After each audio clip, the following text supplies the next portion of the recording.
Como siempre me gozo en saludarte para decirte que Cristo te ama y darte la bienvenida a este video que contiene el comentario día por día de la lección número 13, titulada Descanso Supremo. Gracias por escuchar día con día el mensaje de la verdad presente a través del mensaje de la escuela sabática. Vamos a orar para pedir la bendición del Señor. Gracias, eterno Padre Celestial, por ser tan bueno con nosotros. Gracias por un trimestre más a tu lado, aprendiendo a tus pies. Te suplicamos que nos guíes a toda la verdad en este último estudio del trimestre, que nos permitas tener humildad para escuchar tu voz, para poner en práctica tu palabra y para compartirla con otras personas. Oramos en el nombre de Jesús. Amén, Señor. Sábado 18 de septiembre. El descanso supremo. Texto clave. Antes bien, como está escrito, cosas que ojo no vio, ni oído oyó, ni han subido en corazón de hombre, son las que Dios ha preparado para los que le aman. Primera de Corintios 2:9. Leer las palabras de este verso nos lleva a reconocer que Dios nos ama, que su amor es real y que somos inmensamente privilegiados. Oh, mi hermano y mi hermana, si estamos en Cristo, tenemos vida eterna. La enfermedad, la soledad, la muerte, el dolor, todo está solucionado. Cristo ha pagado nuestra deuda y somos aceptos en Él. Podemos gozarnos por la eternidad, recordando que esa eternidad ha comenzado desde ya, si hemos aceptado a Cristo como Señor y Salvador. ¿Estás enfermo? Cristo es tu sanador. ¿Estás sola? Cristo está contigo hasta el fin del mundo y por la eternidad. ¿Estás temeroso? Cristo es tu fortaleza y tu castillo fuerte. No hay nada que pueda separarnos del amor de Cristo. Esta suprema verdad debe conducirnos al supremo descanso. Dice el Espíritu de profecía: sométase a la disciplina de Cristo, déjese conducir por su palabra, preste atención a esta instrucción suya. Llevad mi yugo sobre vosotros y aprended de mí, que soy manso y humilde de corazón, y hallaréis descanso para vuestras almas. Mateo 11:29.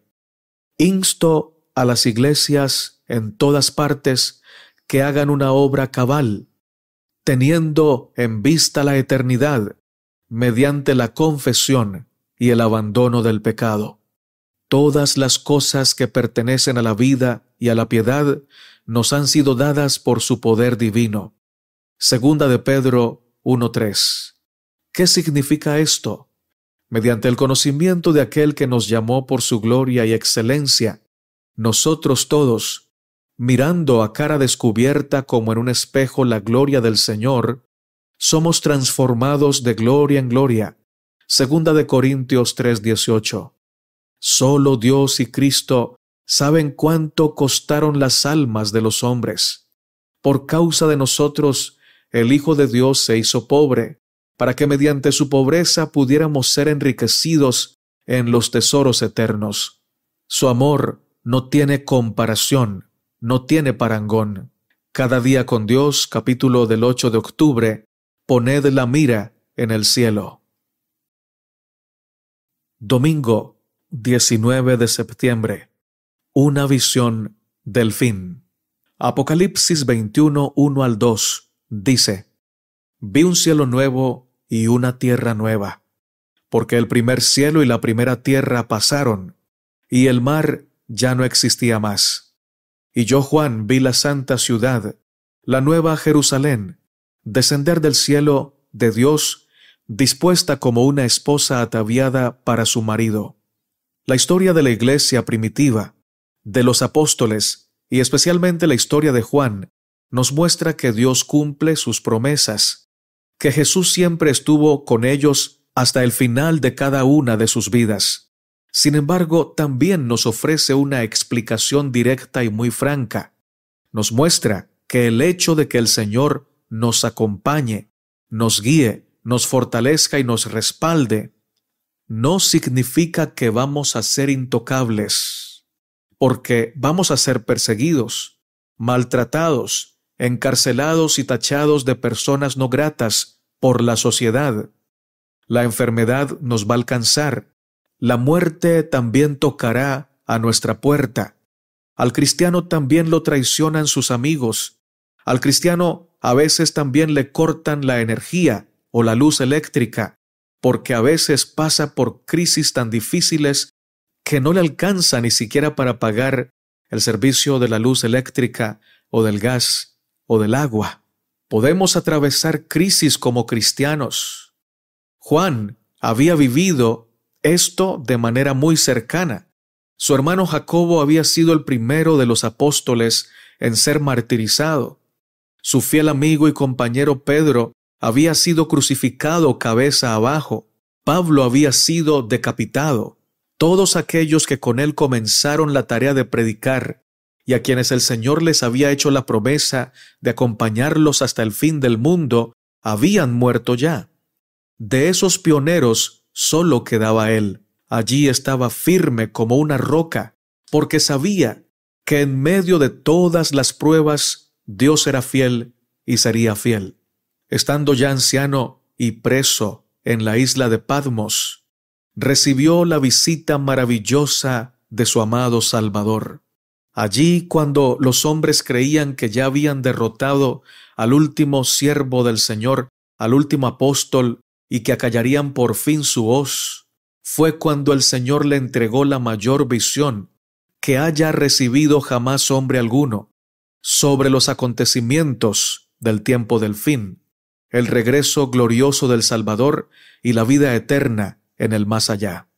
El Apocalipsis.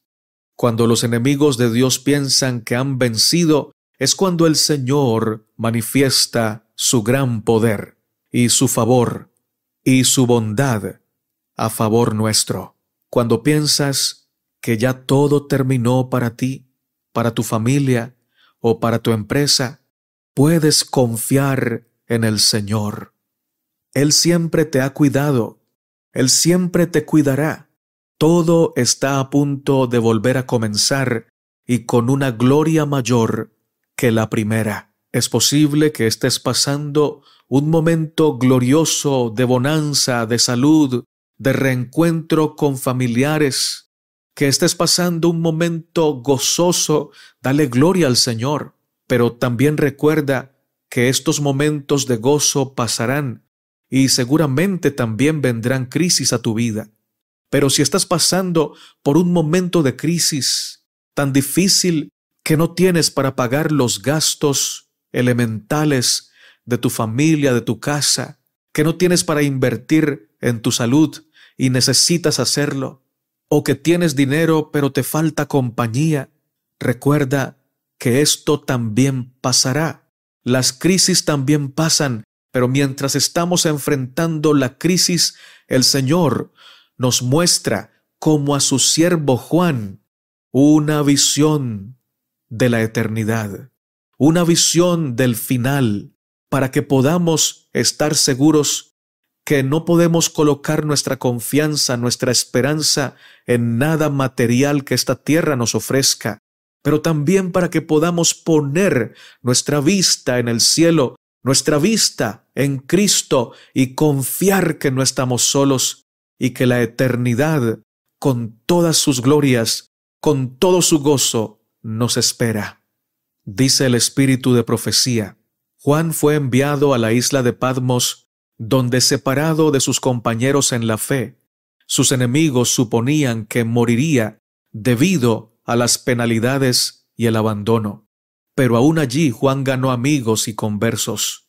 Pensaban que por fin habían puesto al fiel testigo donde ya no podría molestar más a Israel o a los impíos gobernantes del mundo.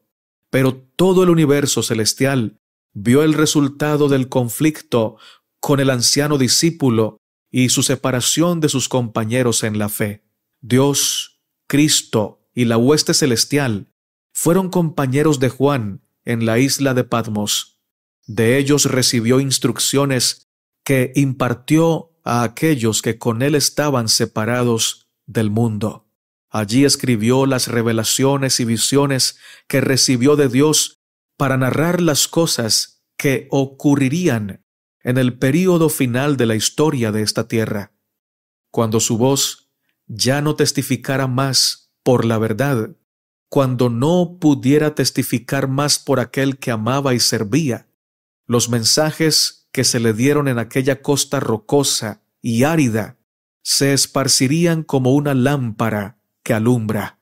Alabado sea Dios.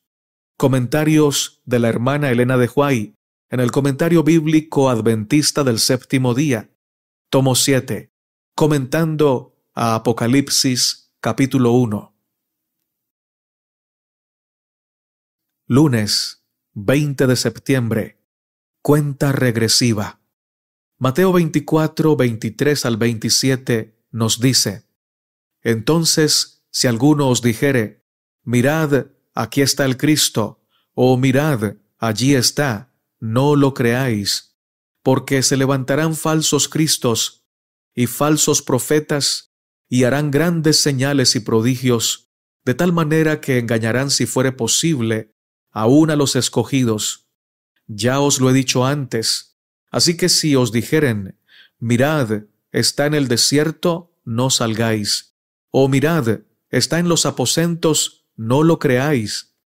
Porque como el relámpago que sale del oriente y se muestra hasta el occidente, así será también la venida del Hijo del Hombre. Cuando hacemos un repaso de la historia del mundo, nos damos cuenta que Dios siempre ha sido claro en sus advertencias.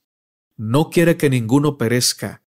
Quiere que todos procedamos al arrepentimiento y que podamos alcanzar en Él eterna seguridad, descanso y salvación. Su deseo no es algo vacío.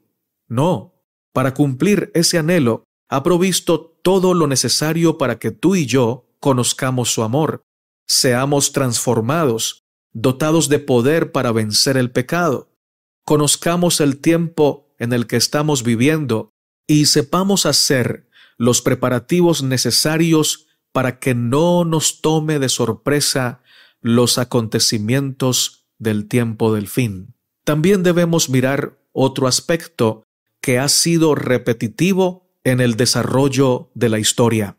Dios ha sido constante en su amor y en su provisión para que todos puedan salvarse, pero las grandes mayorías también han sido constantes en su descuido del amor de Dios y de su preparación ante los acontecimientos clave del plan de redención.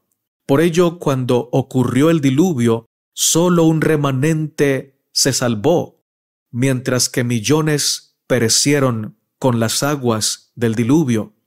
En Sodoma y Gomorra no había ni siquiera 10 justos, ni siquiera 5 justos. De los que salieron de Egipto a Canaán, entraron solamente 2 personas, y miles no pudieron entrar. En el tiempo del Señor Jesucristo, muy pocos lo recibieron y lo reconocieron como el enviado de Dios. Muy pocos creyeron que Él era el Mesías que había sido proclamado en todas las Escrituras del Antiguo Testamento. Y lastimosamente en este tiempo, cuando todos los acontecimientos finales están cumpliendo, la mayoría estamos dormidos y solo un pequeño remanente está apercibido. La causa de la falta de preparación y consagración no es que Dios nos haya dado poca información. Por el contrario, nos ha dado abundante luz. Todos tenemos mínimo una Biblia en casa. Además, la predicación del Evangelio se está llevando a cabo a través de la radio, de la televisión y de la Internet. Tenemos a nuestra disposición buenos predicadores y predicadoras. y también el honor de tener una profeta para nuestro tiempo, como lo es la hermana Elena de Huay. Si el pueblo perece por falta de conocimiento, no es porque falte luz o porque nos falte revelación de Dios, sino porque habiendo recibido abundante luz, el pueblo no se goza en aprender, atesorar, obedecer, compartir y difundir esa luz. Justo cuando están a punto de ocurrir grandes acontecimientos en la historia, el enemigo levanta engaños portentosos para desviar a la humanidad de la verdad. Solo aquellos que se mantienen anclados en el amor de Cristo y en el escrito está, salen victoriosos a pesar de lo difícil del camino, a pesar de los engaños de las trampas satánicas. En este aparte, el comentario bíblico adventista nos está hablando acerca de la frase que si fuere posible, engañará aún a los escogidos. Dice así: este pasaje indica que las señales hechas por los falsos profetas casi lograrían convencer a los escogidos. Esos fieles han obedecido el consejo del testigo verdadero que amonesta a los laodicenses. Han ungido sus ojos con el colirio del Señor y por lo tanto pueden distinguir entre lo falso y lo verdadero. La lógica de la oración sugiere que es imposible que Satanás engañe a los que aman y sirven a Dios con sinceridad. La obra maestra del engaño de Satanás se comenta en el Conflicto de los Siglos, páginas 617, 681 a la 682. Un amor genuino por la verdad y la diligencia en obedecer todas las instrucciones que Dios ha dado para estos últimos días será la única protección posible contra los engaños del enemigo, los espíritus seductores y las doctrinas de demonios. Comentario bíblico adventista comentando a Mateo 24:24. Hermano y hermana, lo triste y terrible del asunto es que en este momento muchos de nosotros podemos estar albergando falsas doctrinas, pero creyendo que estamos en la verdad, porque los que creen falsas doctrinas no creen que esas doctrinas son falsas, pero la mejor manera de darnos cuenta si la doctrina que estamos abrazando es de Dios y es verdadera, es si no contradice la palabra que el Señor ha revelado a su pueblo, si no contradice la Biblia y si no contradice el espíritu de profecía y está bien interpretado en el contexto correcto, entonces creemos la verdad. Pero si algo de lo que creemos, por más bonito que suene, contradice la Biblia o contradice el espíritu de profecía, estamos engañados, en el error, y hemos sido seducidos por el enemigo de Dios. Que el Señor nos ayude a poder discernir con humildad y sinceridad su santa palabra. El espíritu de profecía nos dice: lo porvenir les era misericordiosamente velado a los discípulos, de haber visto con toda claridad esos dos terribles acontecimientos futuros, los sufrimientos del Redentor y su muerte, y la destrucción del templo y de la ciudad, los discípulos hubieran sido abrumados por el miedo y el dolor. Cristo les dio un bosquejo de los sucesos culminantes que habrían de desarrollarse antes de la consumación de los tiempos. Sus palabras no fueron entendidas plenamente entonces, pero su significado iba a aclararse a medida que su pueblo necesitase la instrucción contenida en esas palabras. La profecía del Señor entrañaba un doble significado. Al par que anunciaba la ruina de Jerusalén, presagiaba también los horrores del gran día final. El conflicto de los siglos, página 25. Martes 21 de septiembre. Órdenes de marcha. Apocalipsis 14, 6 al 8 dice: Vi volar por en medio del cielo a otro ángel, que tenía el Evangelio eterno para predicarlo a los moradores de la tierra, a toda nación, tribu, lengua y pueblo, diciendo a gran voz: Temed a Dios y dadle gloria, porque la hora de su juicio ha llegado, y adorad a aquel que hizo el cielo y la tierra, el mar y las fuentes de las aguas. Otro ángel le siguió diciendo: ha caído Babilonia, la gran ciudad, porque ha hecho beber a todas las naciones del vino del furor de su fornicación. Nuestro amado Creador y Salvador no solo nos anuncia con detalles claros que viene pronto, también nos insta, llama y capacita para que seamos agentes clave en el desarrollo del gran conflicto, instrumentos de su amor y su luz para esparcir la luz de Cristo. Una de las características inseparables de aquellos que aman a Dios y están despiertos es que constantemente andan marchando en el trabajo de proclamar la verdad. Cuando no compartimos con otros las buenas noticias y no compartimos la verdad presente, es porque estamos alejados de Dios, apagados por la corriente fría de este mundo. El mayor gozo de un creyente que está cerca del Señor, que tiene a Cristo morando en su alma, es predicar la verdad, es testificar de lo que Dios ha hecho en su vida, es decirle al mundo que Cristo viene pronto. Predicar la verdad presente es vivir el mensaje que Dios nos ha dejado como pueblo remanente del tiempo del fin. Es exaltar a Cristo en todo el esplendor que Él nos ha revelado sobre sí mismo. Es decirle al mundo que la hora de su juicio ha llegado e informar a toda nación, tribu, lengua y pueblo la obra que el sumo sacerdote está realizando en el santuario celestial. Es proclamar que Dios es nuestro Creador, que Él estableció el séptimo día, sábado, como señal eterna entre Él y sus criaturas fieles. Es denunciar los engaños de Babilonia la Grande, que está constituida por la Iglesia Católica y además las otras iglesias que han aceptado el domingo como día de reposo, aquella iglesia que se llama universal, junto con aquellas iglesias protestantes que han rechazado la ley de Dios. Ahora, un paréntesis aquí. No quiere decir que todos los católicos o todos los evangélicos o todos los pentecostales o bautistas están perdidos o que ya han aceptado la marca de la bestia. Quiere decir que aquellos que saben y conocen la verdad y aún así la han rechazado, han aceptado el dominio del enemigo de Dios sobre sus vidas.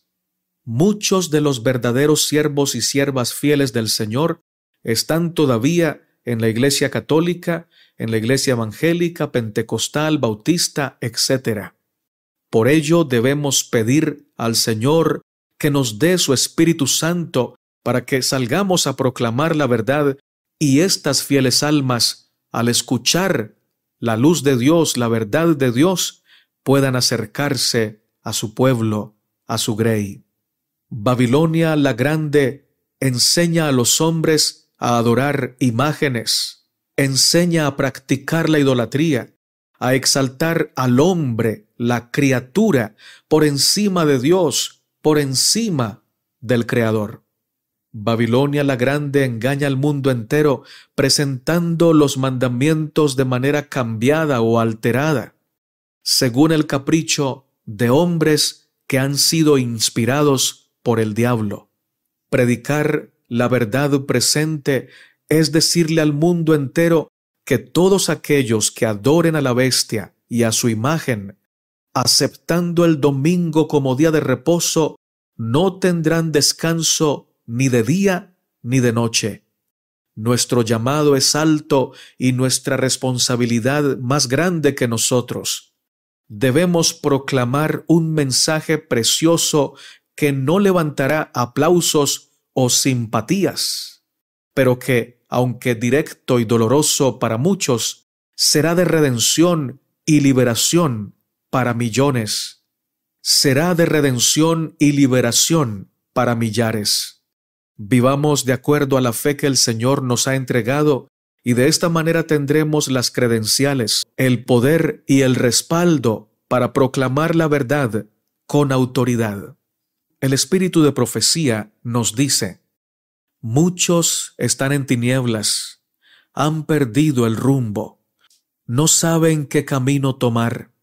Los que están perplejos busquen a otros que están en perplejidad y háblenles palabras de esperanza y ánimo. Cuando comiencen a hacer esta obra, la luz del cielo les revelará la senda que deben seguir. Serán consolados ellos mismos por sus palabras de consuelo a los afligidos. Al ayudar a otros, ellos mismos serán ayudados a salir de sus dificultades. El gozo toma el lugar del pesar y de la lobreguez. El corazón lleno del Espíritu de Dios brilla con cordialidad para con cada prójimo. Comentarios de Elena de White en el Comentario Bíblico Adventista del Séptimo Día, tomo 4, página 1173. Lección para el día miércoles 22 de septiembre. Que en paz descanse. Hebreos 11, 13 al 16 dice lo siguiente: conforme a la fe murieron todos estos, sin haber recibido lo prometido, sino mirándolo de lejos, y creyéndolo y saludándolo y confesando que eran extranjeros y peregrinos sobre la tierra. Porque los que esto dicen claramente dan a entender que buscan una patria. Pues si hubiesen estado pensando en aquella de donde salieron, ciertamente tenían tiempo de volver, pero anhelaban una mejor, esto es, celestial, por lo cual Dios no se avergüenza de llamarse Dios de ellos, porque les ha preparado una ciudad. El mundo, engañado por Satanás, no comprende la realidad de la muerte. Por un lado están los ateos, que aseguran que la muerte es el final, que nunca más volverá a levantarse o a tener conciencia aquel que ha muerto. Por otro lado, hay un gran número de cristianos que enseñan que cuando mueren, algunos van al infierno a quemarse sin descanso por la eternidad. Otros que no fueron tan malos, pero que tampoco lograron el objetivo de santidad que Dios tenía para ellos, deben ir al purgatorio a sufrir por un tiempo para poder ser purificados y luego ascender al cielo. Y otros que vivieron haciendo buenas obras y siendo santos, irán derechito al cielo. Estas creencias son propagadas por los hombres y mujeres que no están aferrados a lo que Dios enseña en su palabra.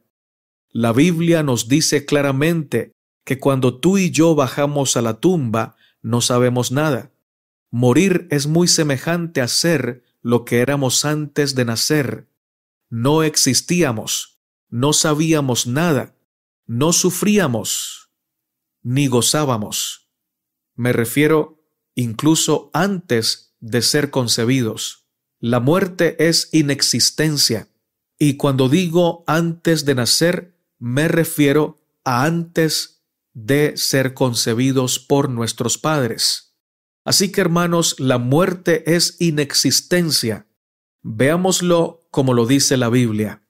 Salmo 146, 3 y 4 dice: no confiéis en los príncipes, ni en hijo de hombre, porque no hay en él salvación, pues sale su aliento y vuelve a la tierra, en ese mismo día perecen sus pensamientos. Eclesiastés 9, 5 y 10. Porque los que viven saben que han de morir, pero los muertos nada saben, ni tienen más paga, porque su memoria es puesta en olvido. Isaías 38, 18. Porque el Seol no te exaltará, ni te alabará la muerte, ni los que descienden al sepulcro esperarán tu verdad. El que vive, éste te dará alabanza, como yo hoy, el Padre hará notoria tu verdad a los hijos. Miremos, hermanos, cómo estos textos del Antiguo Testamento nos muestran con notable claridad que cuando alguien muere ya no tiene más conciencia y que además los muertos no pueden alabar al Señor. Esto echa por tierra las mentiras que muchos predicadores cuentan desde el púlpito usando textos fuera de contexto. Ahora, el Señor Jesús también nos dijo que tanto los buenos como los malos que han muerto no están en el cielo, el purgatorio o el infierno, sino que están en los sepulcros. Nota lo que dice Juan 5, 28 al 29.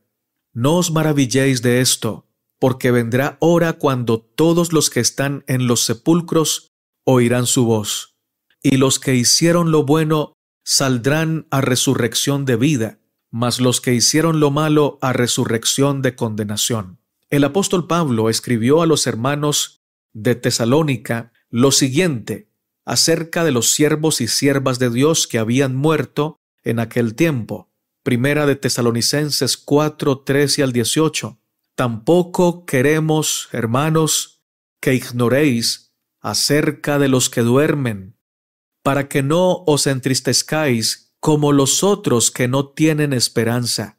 Porque si creemos que Jesús murió y resucitó, así también traerá Dios con Jesús a los que durmieron en él.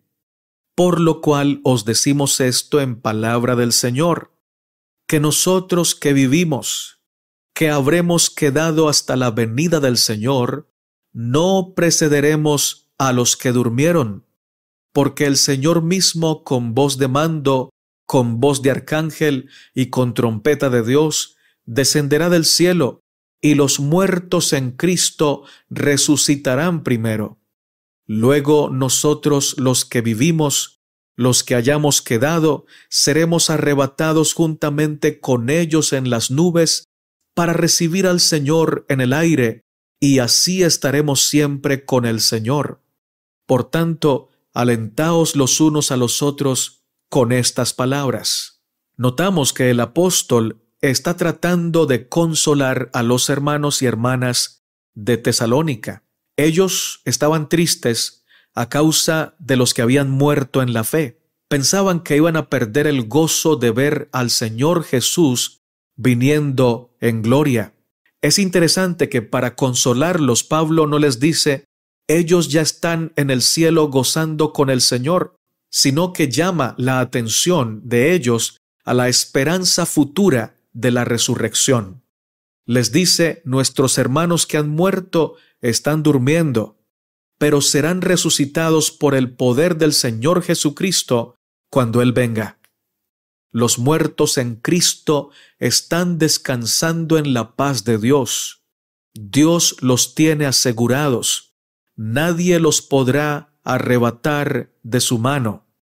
Pero ni ellos van a recibir la herencia eterna antes que nosotros, ni nosotros antes que ellos.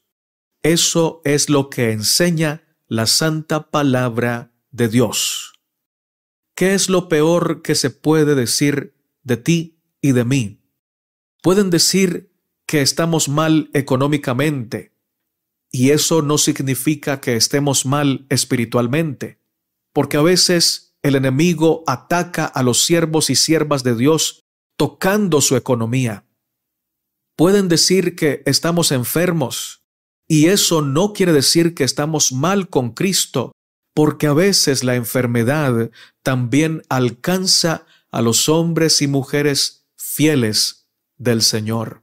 Pueden decir que nos han abandonado todos nuestros amigos. Pueden decir que hemos perdido nuestra empresa, nuestro emprendimiento. Pueden decir que estamos solos y abandonados por la mayoría. Y eso no es lo peor que pueden decir de nosotros, porque si estamos en Cristo, somos más que vencedores y estamos cobijados por su gracia, y más son los que están con nosotros que los que están contra nosotros. Lo peor que se puede decir de ti y de mí es: se murió y se perdió. porque no vivió para el Señor, porque vivió una vida espiritual sin Cristo, porque vivió una vida espiritual falsa y vacía. Se perdió Natanael. Que no se diga esto nunca de mí y que no se diga nunca de ti, sino que sea que vivamos o sea que bajemos a la tumba, descansemos en la paz del Señor, porque vivimos en Cristo y morimos en Cristo. El espíritu de profecía nos dice: ¿están los malos libres de chascos, perplejidades, pérdidas terrenas, pobreza y dificultades? Muchos de ellos sufren una prolongada enfermedad y sin embargo no tienen a un ser poderoso en quien confiar. No tienen la gracia fortalecedora de un poder de lo alto para sostenerlos en su debilidad. Confían en su propia fuerza. No tienen consuelo al contemplar el futuro, sino una terrible incertidumbre que los atormenta.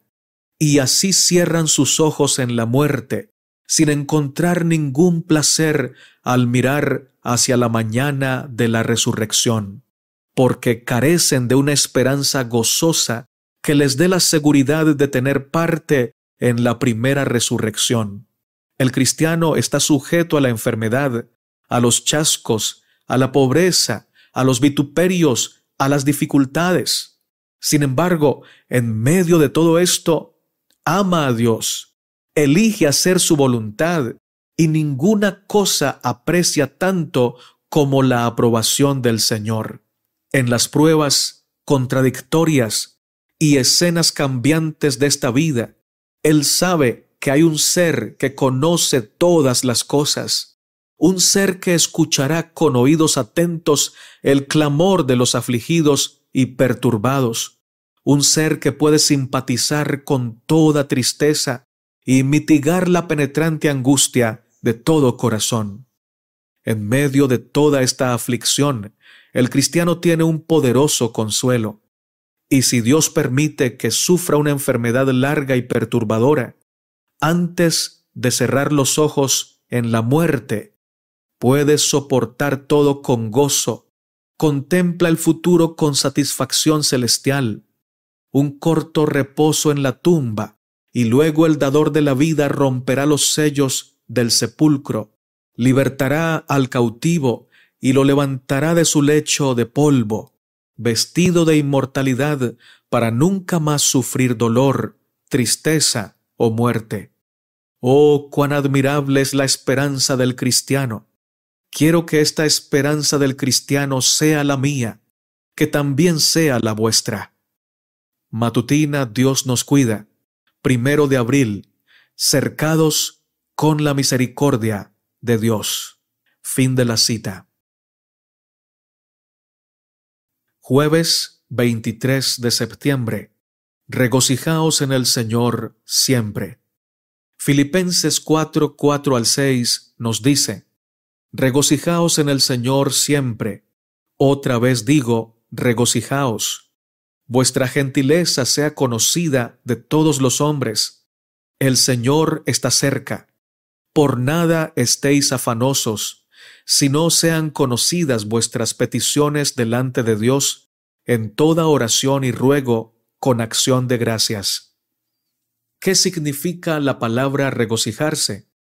Esta palabra hace alusión a tener un gozo completo, doble gozo, plenitud de alegría.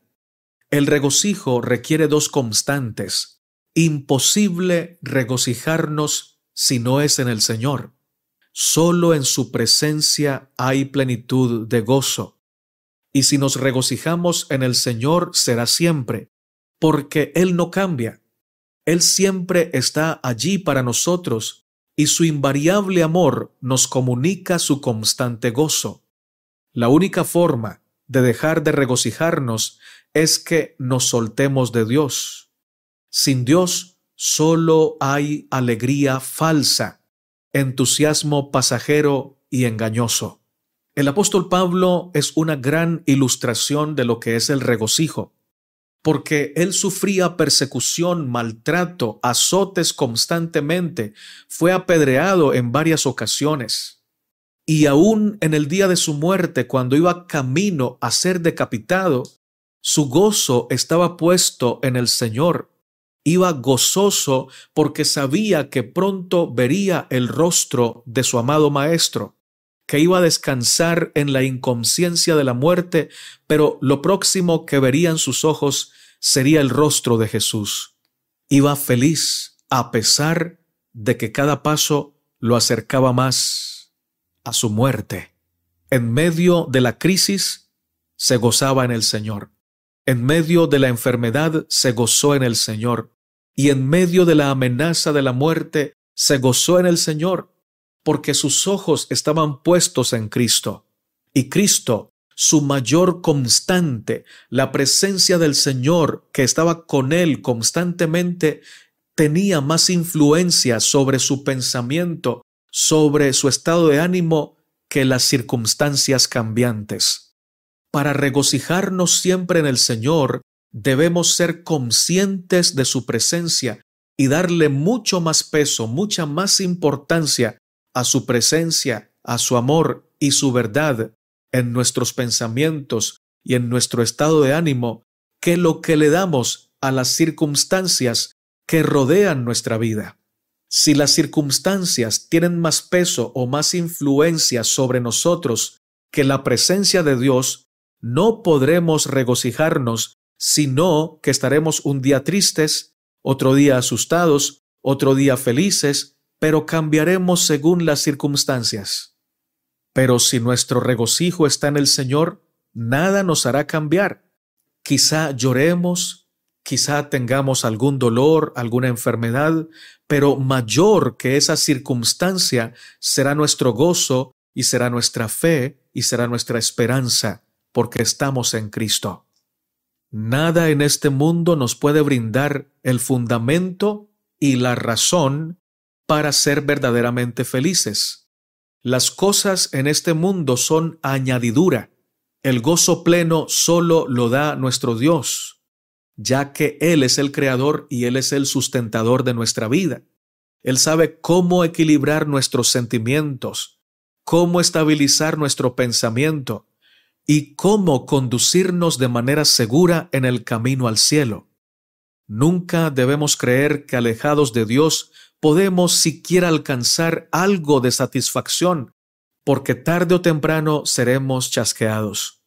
El comentario bíblico adventista nos dice: regocijaos. El gozo en el Señor es la nota tónica de toda la epístola de Filipenses. Se ordena a los filipenses a gozarse con ese gozo que proviene del Señor y que solo se alcanza teniendo comunión con Él. Pablo nunca se cansa de repetir que el gozo santo es uno de los principales deberes y privilegios del cristiano. El Señor es siempre el mismo. El amor de Dios, su consideración, su poder, son los mismos en tiempos de aflicción y en tiempos de prosperidad. El poder de Cristo para proporcionar paz al corazón no depende de circunstancias externas, de modo que el corazón que se refugia en Él puede regocijarse continuamente. Pablo dice: otra vez os digo, regocijaos. El apóstol repite su exhortación como si quisiera prevenir todas las objeciones en cuanto a la imposibilidad de regocijarse en medio de circunstancias desfavorables. Por nada estéis afanosos. Esta sentencia, este mandato, elimina todo pretexto para la preocupación producida por la falta de fe. No hay nada que en forma alguna afecte la paz del cristiano que sea demasiado pequeño para que Dios no lo advierta, ni tampoco hay nada demasiado grande de lo cual Dios no pueda hacerse cargo. Él sabe lo que necesitamos. Desea que tengamos todo lo que es para nuestro bien. Entonces, ¿por qué tenemos que estar sobrecargados con preocupaciones que podemos descargar sobre Él? La amonestación de Pablo prohíbe la desesperante preocupación. inevitable en los que dependen de sí mismos en medio de las dificultades de la vida. Es posible hundirse bajo esa ansiedad debido a la irreflexión y el descuido, o elevarse por encima de ella, echando toda ansiedad sobre el Señor, porque el Señor cuida de todos sus hijos. Primera de Pedro 5:7. El pensamiento de la proximidad de la venida del Señor debe ayudarnos para que nos liberemos de las preocupaciones terrenales y seamos tolerantes en nuestras relaciones con otros. Comentario bíblico adventista, comentando a Filipenses capítulo 4, versos 4 al 6. El espíritu de profecía nos dice: regocijaos en el Señor siempre. Otra vez os digo, regocijaos. Oh, si pudiéramos escuchar más alabanzas a Dios, procedentes de corazones agradecidos. Necesitamos cristianos que vivan constantemente a plena luz del sol y que en toda circunstancia alaben al Señor. Con toda la esperanza y la seguridad que hallamos en las promesas de Cristo, ¿cómo podemos ser infelices? No hay excusa ni justificación para que el cristiano esté descontento. Nunca causen la impresión de que están desilusionados con la senda que Cristo les ha trazado. Nuestros caracteres deben concordar con la imagen de Cristo. Debemos someternos a la ley de Dios en hechos y en verdad. Entonces podrá demostrar, por medio de nosotros, las bendiciones que se reciben cuando se obedecen los principios de su palabra. El Rey del Cielo está dispuesto a reconocer al alma más humilde que le sirve aquí. Matutina Cada Día con Dios, capítulo del 22 de octubre, titulada No dudemos. Lección para el día viernes 24 de septiembre, para estudiar y meditar. Y estos eran más nobles que los que estaban en Tesalónica, pues recibieron la palabra con toda solicitud, escudriñando cada día las Escrituras para ver si estas cosas eran así. Hechos 17:11. Es de poco valor examinar superficialmente las Escrituras. Si hemos de comprender las palabras de Cristo, la reflexión debe acompañar al escudriñamiento de las Escrituras. Deberíamos abrirlas con gran reverencia y no en forma descuidada y desganada. Las palabras de Cristo son espíritu y son vida para el que las recibe. Su amonestación a los fariseos fue: escudriñad las Escrituras, porque a vosotros os parece que en ellas tenéis la vida eterna, y ellas son las que dan testimonio de mí. Escudriñaban las Escrituras en busca de evidencias de la aparición del Cristo. Reunían toda evidencia relacionada con la manera en la que suponían habría de venir, en tanto Cristo estaba entre ellos y no lo discernían mediante la fe. En nuestros días, como en los días de Cristo, se entenderá e interpretará erróneamente la Escritura. Si los judíos las hubieran estudiado con corazones piadosos, fervientes y humildes, su escudriñamiento habría sido recompensado no solamente con un verdadero conocimiento del tiempo, sino también de cómo se produciría la primera aparición de Cristo. No habrían atribuido las glorias de la segunda venida de Cristo a la primera. Tenían el testimonio de Daniel, de Isaías y de otros profetas. Tenían las enseñanzas de Moisés. Cristo mismo estaba en medio de ellos y continuaban escudriñando las Escrituras en busca de alguna evidencia de su venida. Al mismo tiempo, hacían con Cristo lo que se había profetizado que harían. Estaban tan enceguecidos que no conocieron el tiempo de su visitación, ni lo que estaban haciendo. Así cumplieron la Escritura. Muchos hacen lo mismo hoy.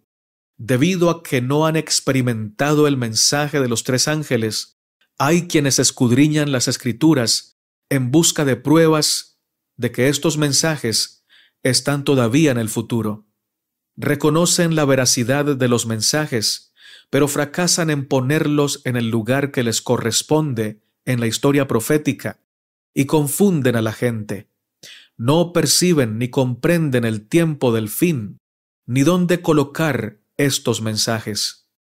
El día de Dios se aproxima con pasos furtivos, pero los hombres supuestamente sabios y grandes hablan de una educación superior que suponen se origina en las mentes finitas. No distinguen las señales de la venida de Cristo o del fin del mundo. El centinela debe conocer en qué momento de la noche está. Todo se reviste ahora con una solemnidad que los que creen la verdad deben percibir y sentir. En este tiempo, las pequeñeces de la vida no son sino una mota. Lo que atañe a la eternidad es de la mayor importancia. Matutina, alza tus ojos, capítulo del 20 de septiembre, titulado Escudriñad las Escrituras. Las Escrituras. Oh, mis amados hermanos y hermanas, qué gran trimestre hemos tenido. Qué lección tan profunda nos envió el Señor. Oremos para que la próxima lección sea de este mismo talante, que nos invite a descansar en el Señor, pero también a trabajar para que Cristo venga pronto, a predicar con poder su santa palabra. El cielo no es un lugar solamente. El cielo, más exactamente, es Cristo. Cristo es el cielo. Y si nosotros tenemos a Cristo y vivimos en Cristo, por la fe ya hemos comenzado a vivir en el cielo, de este lado de la eternidad. Por eso el descanso supremo ha comenzado en el momento en que aceptamos a Cristo como Señor y Salvador. Algunos quieren a Cristo solamente como Salvador porque siguen amando el pecado y necesitan que Él los perdone para seguir pecando. Pero esto no es posible porque el perdón de Dios viene acompañado también con el poder para no seguir pecando. Necesitamos tener a Jesús como el Salvador del pecado, pero el Señor de nuestra vida. Y cuando Él es el Señor de nuestra vida, nos da su amor y su descanso para que podamos vivir cada día venciendo el pecado. De victoria en victoria, de fe en fe y de gloria en gloria. Padre, te damos gracias por tu palabra. Gracias por cada lección del trimestre. Oh Señor, escribe tu mensaje con letras de fuego en la mente y corazón de cada uno de nosotros. Por favor, llénanos con tu Santo Espíritu después de purificarnos de nuestro egoísmo, vanidad, pecado en todas sus formas. Bendice a cada uno de mis hermanos y mis hermanas respondiendo la petición especial que tienen en sus corazones. Salva, por favor, a nuestro cónyuge, a nuestros hijos, a nuestros amados, Señor, a nuestros vecinos, a nuestros amigos, a nuestros compañeros de trabajo. Por favor, dótanos de tu Espíritu Santo para vivir la verdad y predicar la verdad. Que Él nos guíe siempre en el camino de la justicia. Ven pronto, Señor Jesús. Ya no queremos vivir más en este mundo. Queremos estar contigo por siempre. Oramos en tu nombre santo. Amén, Señor. Oh, mi hermano y mi hermana, si este mensaje te ha bendecido, te invito a suscribirte al canal En Defensa de la Fe, a darle me gusta a este video, a compartir el mensaje con otras personas y a dejarnos tus amables comentarios. Por lo pronto, recuerda que eres muy amado y muy amada por el Señor. Maranata, Cristo viene pronto.